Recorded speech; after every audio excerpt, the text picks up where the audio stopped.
J'ai eu la chance d'avoir à la maison un piano. J'ai commencé à taper dessus et décidément j'ai trouvé ça génial et je ne l'ai plus lâché. Ça a commencé comme ça et j'ai joué d'abord tout seul. J'ai fait un essai au conservatoire, mais à l'époque le cursus était différent d'aujourd'hui, c'est-à-dire qu'on avait droit, on était obligé de se taper 3 ans de solfège, de rythme et de chant.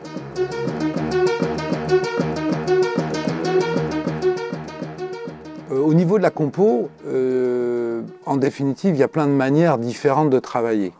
Parce que les situations ne sont pas les mêmes lorsque je travaille, par exemple, pour un chorégraphe pour la danse, d'un metteur en scène pour le théâtre, par exemple, d'un réalisateur. Là, c'est déjà 3 modes différents.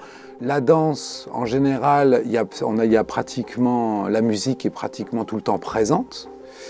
Donc là, c'est un travail souvent qui est fait en amont. Il y a d'abord une rencontre, il y a une discussion qui est faite en fonction du sujet sur lequel veut travailler le chorégraphe. Les chorégraphes pour qui j'ai travaillé connaissent déjà ma musique, donc il n'y a pas de problème de séduction ou de chercher à... C'est le type de musique que l'on fait, que je fais, qui était recherché.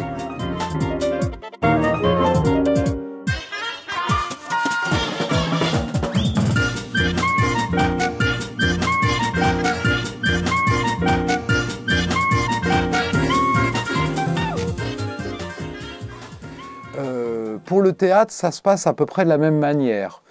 Souvent, une rencontre en amène une autre, donc souvent un metteur en scène, le travail d'un metteur en scène fait qu'un autre metteur en scène va s'intéresser à toi. Là, par contre, le travail est beaucoup moins important parce que très souvent, les musiques vont être là pour très souvent servir d'introduction, de finale, et souvent pour servir de liaison entre certaines scènes ou quand on change d'acte, etc., etc. Donc là, les demandes sont moins importantes. Et alors, quant au réalisateur cinéma, là, ça dépend complètement du réalisateur.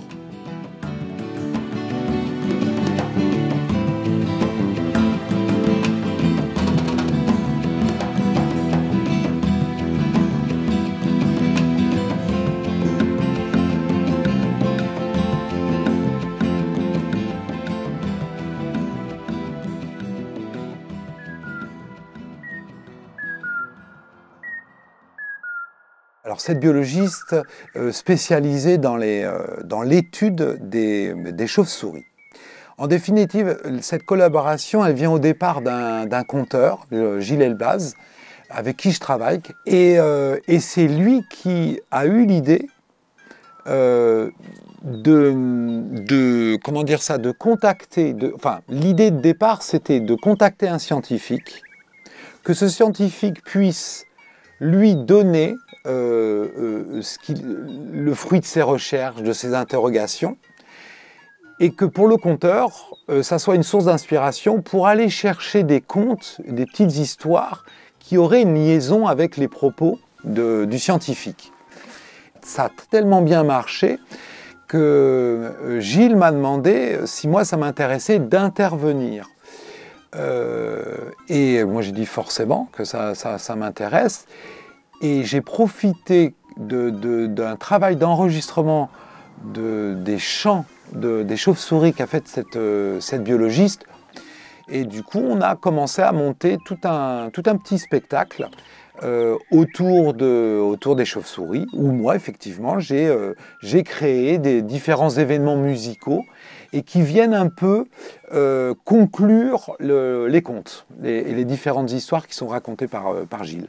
Mais en tous les cas, ce qui est sûr, c'est que encore aujourd'hui, la musique reste vraiment l'élément, mon ossature, ce qui me permet de pouvoir accepter les vicissitudes de la vie.